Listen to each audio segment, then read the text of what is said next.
And now, Death Valley Days.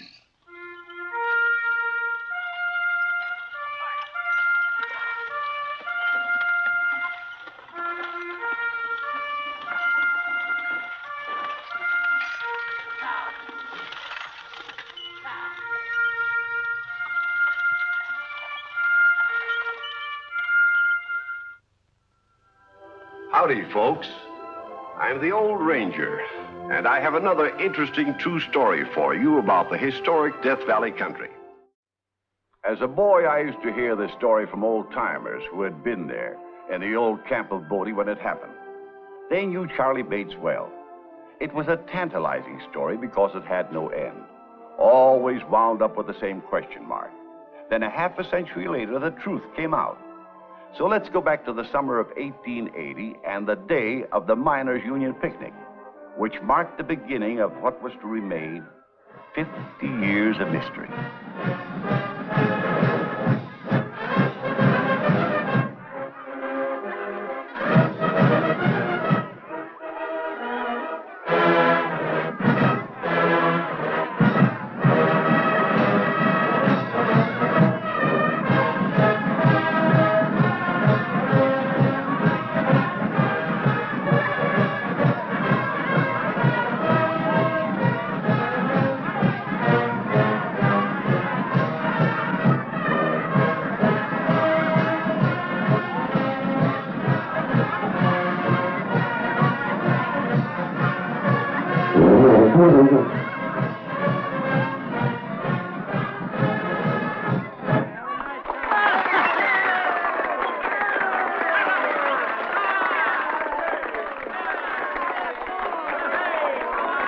Lemonade? Here.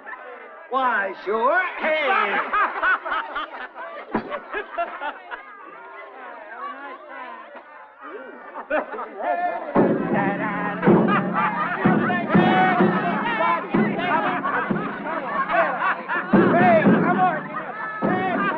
Edith, let's get out of here. I want to talk to you alone.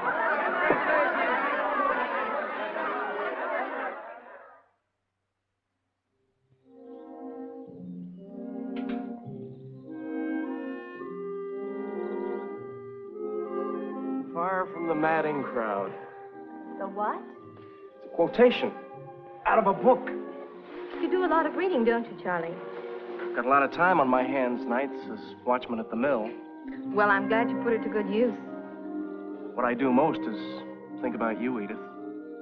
About me? When I try to read, I find your face coming between me and the page. Maybe you need glasses. Night after night, I find myself just sitting there alone in my room, dreaming of you. Well, why don't you get transferred to a day shift? I'm not complaining about my job. I like my job. Father will be glad to hear that. And I'm not talking about your father. I'm talking about you. Us. I love you, Edith. Will you marry me? Charlie. Will you? I can't give you my answer that quick, Charlie. Why not? Because I don't know what to say. Say yes. You will in the end, anyway. What makes you think so? Don't keep me on tenterhooks, Edie, please. We'd better hurry back. Why'd I ever join a band? Charlie? Coming.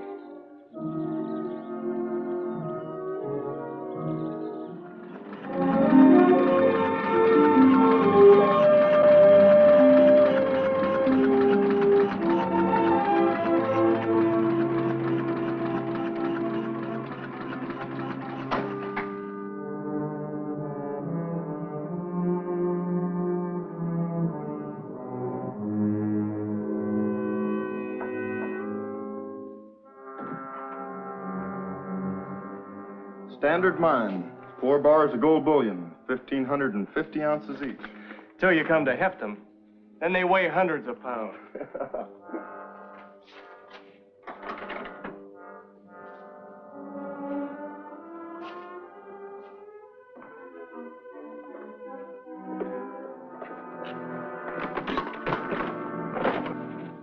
Much obliged, Charlie. Got any letters you'd like me to mail? No thanks. My girl's right here in Bodie. Lucky you. Who's riding shotgun this trip? Yours truly. You mean you're going alone? With a shipment that size? It's safer sometimes. Road agents see no shotgun messenger aboard and figure there can't be enough gold to make it worth their while. Well, that's one way of looking at it, but if I was a passenger, I'd as lief have a guard on top. There are no passengers this trip. I'm going alone. Well, so long, Charlie. So long, Donovan.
Pull up and make it fast.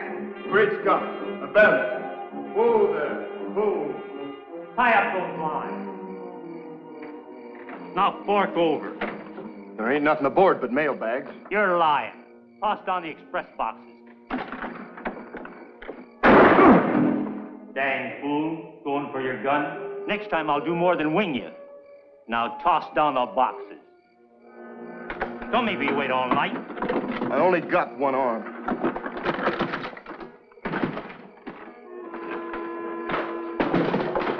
There. And the other one, too.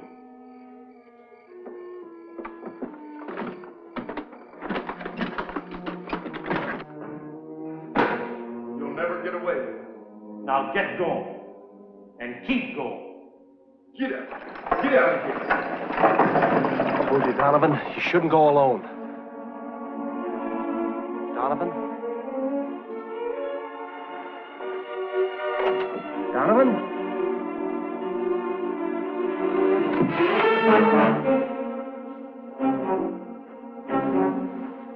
I'll be darned.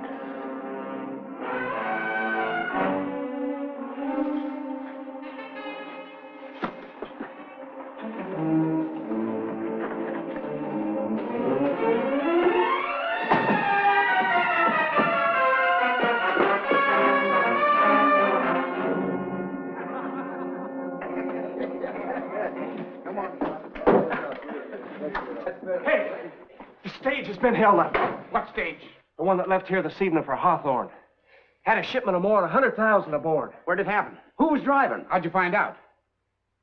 I dreamed it.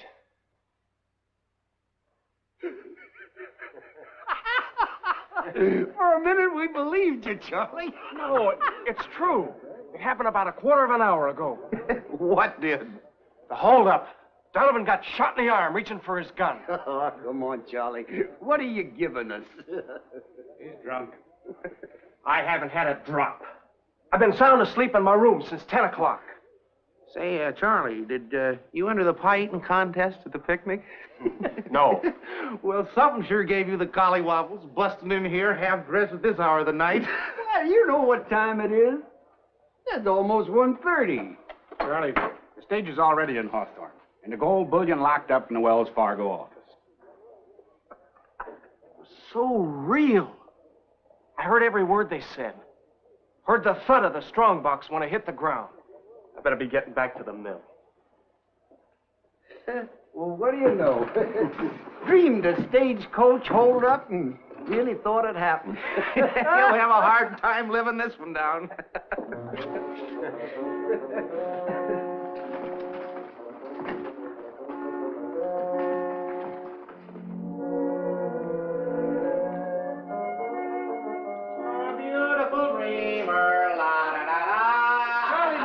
On your back or on your side? Charlie. Edie, good morning. You're not still walking in your sleep. Well, you heard about that. It's all over town. I just hope Father doesn't get wind of it. You wouldn't tell him. And have you maybe lose your job? Of course not. Do you really think he'd fire me? How would you feel if you were the superintendent of a mill and the watchman went roaring into the saloon in his nightshirt and... I was not in a nightshirt. announcing that the company had been robbed of a big shipment of bullion. Edie, listen. A joke is a joke, Charlie. But this wasn't a joke. I heard the whole thing as plain as if I'd been standing there. Then you should have thrown cold water on your face. That would have waked you up. You don't believe me either. Oh, I've had dreams myself that were so real I couldn't shake them off. Charlie, boss wants to see you in his office. He's waiting for you there. Thanks. Just tell him the truth, Charlie. That's all Father ever asks, the truth.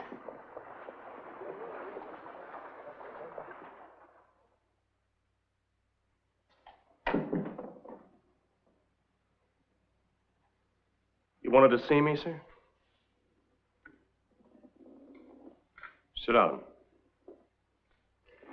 I just received a message over the telegraph wire from Jack Donovan in Hawthorne. And he got there all right. Yes. Here. Read it aloud. Stage held up and robbed on Lucky Boy Grade around 1 o'clock this morning. 1 o'clock. That's just the time I dreamed it happened. Don't give me that dream stuff, Charlie. How'd you know the stage was going to be held up? Mr. Anders, I swear to you, sir, I heard it in my sleep. That holdup took place over 30 miles from Bodie. There's only one possible way you could have heard about it. You're in cahoots with the robber. Mr. Anders, if I was in on the deal, why would I run down to the saloon and report it? You're not the first guy who's pulled a cover-up trick like that. But I tell you, I was asleep. Look, somebody tipped somebody off. Now, what gang was it, Charlie? It was only one man. Or just one voice I heard. I know the whole thing sounds fishy, sir, but as God is my witness... Never mind the dramatics. You're under arrest. You're putting me in jail? I'm keeping you right here under guard until Donovan returns and we can check his story.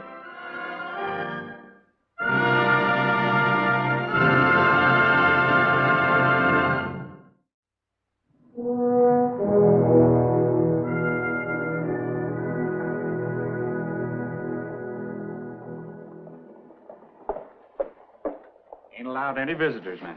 I'm not a visitor. I'm an angel of mercy. If you were in trouble, wouldn't you want me to come and comfort you? Well, all right. Just a few minutes, though. Oh, thank you, Johnny. What's that? A hacksaw.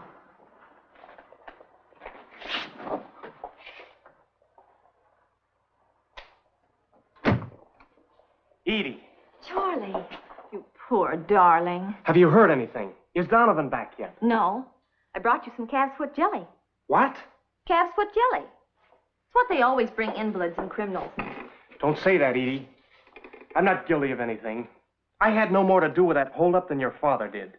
Only he didn't dream about it and then run a mile to town to tell everybody.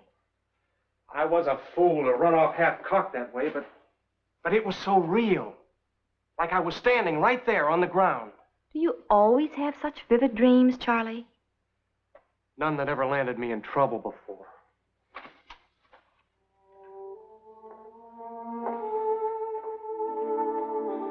And I am in trouble now, Edie. Even if they can't prove anything against me, my reputation will suffer. I may lose my job. No, darling, I won't have a chance with you. I can promise you one thing, Charlie. Father's a square shooter. He'll give you a fair trial.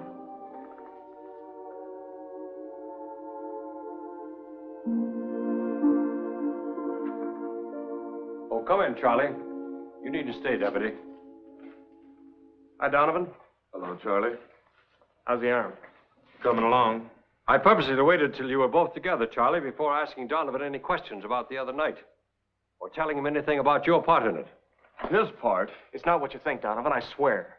Please, fellas. I'm holding this investigation. Sorry, sir. Did anybody besides yourself, Donovan, know that you were taking a shipment of bullion to Hawthorne? No, sir. Except Charlie. He helped me load it. That's part of my job. There was nobody hanging around at the time watching. Nobody aboard the stage? I didn't carry any passengers that trip. In fact... Yes? I mentioned it to Charlie as I was leaving. Remember?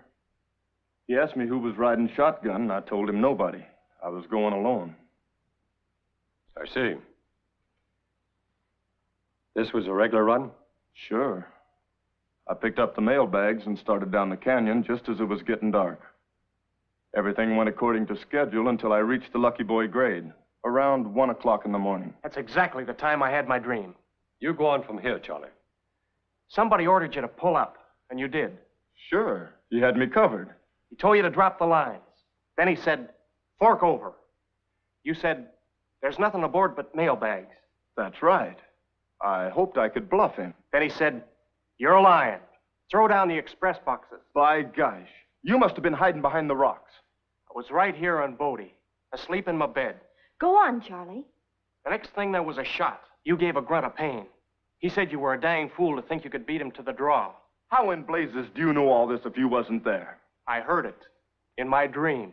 35 miles away? As plain as if it was right in my room. And a few minutes later, he was in the Temple Saloon telling him what happened. Word for word. I don't understand it. Neither do I. It's a mystery to me. Just a dream that came true. Call it second sight. Call it anything you please. I'm convinced now, Charlie, that you're telling the truth. And I offer my apologies for having doubted you. Thank you, sir.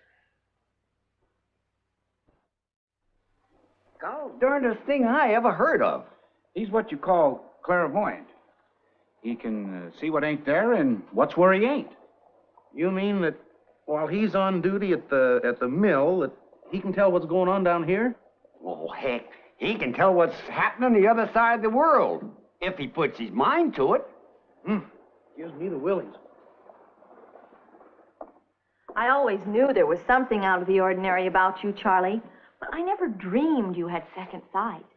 I never suspected it myself until I met you. Really? Do you remember the day of the picnic when I proposed to you? I told you to say yes because you would in the end. Yes, I remember. I wasn't just talking. I knew. I can look into the future now, Edie, and see exactly what's going to happen. Don't tell me if it's bad. I see you as a bride, in a white dress and veil, standing beside me. I see our home. A small house at first, but a big one later, filled with children. How many? A number. Boys and girls. Wonderful kids. Your husband is no longer a watchman. He's moved on up to become superintendent. Father's job? Well, it could be another company, but I'm making good money. We own mining shares. Can take trips when we want to. You have a fur coat. No, 2 of them. Oh, Charlie. Sounds like a dream. My dreams come true, you know. Will you marry me, Edith? With a future like that, how can I say no?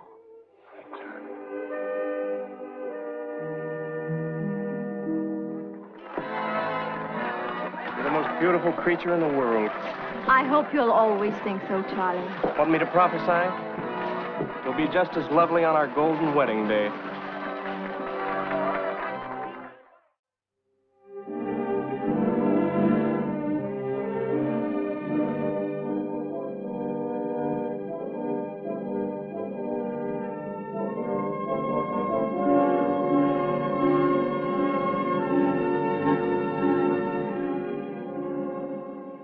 Mr. Bates, would you like to tell our radio listeners your recipe for a happy marriage?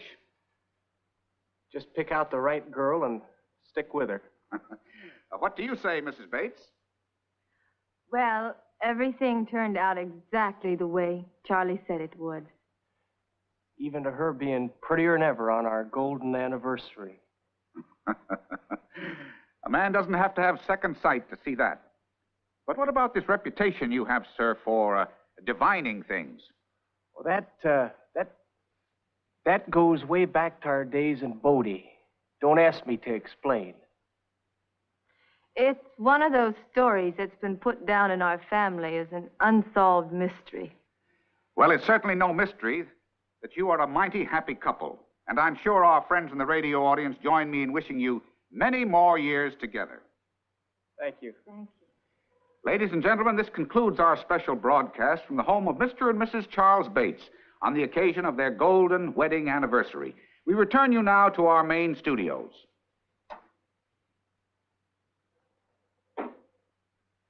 You've aroused my curiosity, Mrs. Bates. What was this mystery? It was a stagecoach holdup I heard from 35 mile away. Well, if you're going to launch on that story, I'm going out to the kitchen and get these gentlemen some wedding cake and coffee. Thank you, ma'am.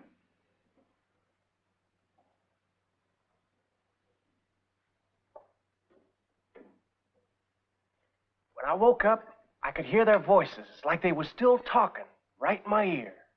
Mr. Bates, this mill where you slept, did it have electric power? No, machinery was all run by steam. There was some electrical apparatus in the assay office. Ah, tell me more about the building. What are you driving at, Ed? Oh, it had big smokestacks. And I mean big. 50, 60 foot high. Brick? Brick with metal tubing. Yeah? They were held in place by guy wires. Good stout ones. Bodie's 8,000 foot up on a mountain, you know. The winds that hit it were something fierce. Where were the guy wires anchored? You remember? I remember where one of them was. I fell over it more than once. It was anchored to a post sunk in the ground at the corner of the assay office. Perfect. I'm beginning to catch on. When you got ready for bed that night, what did you do? Wound my watch, blew out the light. No, before that. You said you hung your tuba on the bedpost. Oh, that? Yes. It was an iron bedstead. Sure. Mr. Bates, you didn't dream you heard that holdup. You did hear it. By radio. What? By radio? Yes. You picked up those sound waves from 35 miles away. How could he? Without a set. He had all the equipment needed for radio reception. The tall smokestacks with their metal tubing. On top of a mountain. The guy wires running to the ground, and other wires for all we know. Electrical equipment in the assay office, right next to your room. And last but not least, the tuba. The tuba? There was your loudspeaker. Well, I'll be darned. Radio way back in 1880. It's the only practical explanation. Then the whole mystery of 50 years ago has been solved after all. And you didn't have second sight at all, Charlie. Oh, I guess I didn't, Mother. But I was the first person, I'll bet you, ever to pick up a broadcast of a news event over the air. Well, that doggone tuba.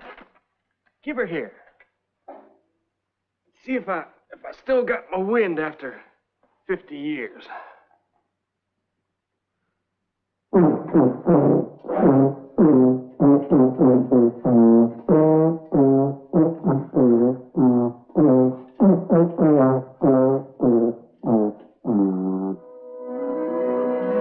The story you've just heard is one of Bodie's famous stories. Bodie was a fabulous gold camp and is now a ghost town. It has recently become part of the California State Park system and is well worth a visit for those who love our true Death Valley Day stories.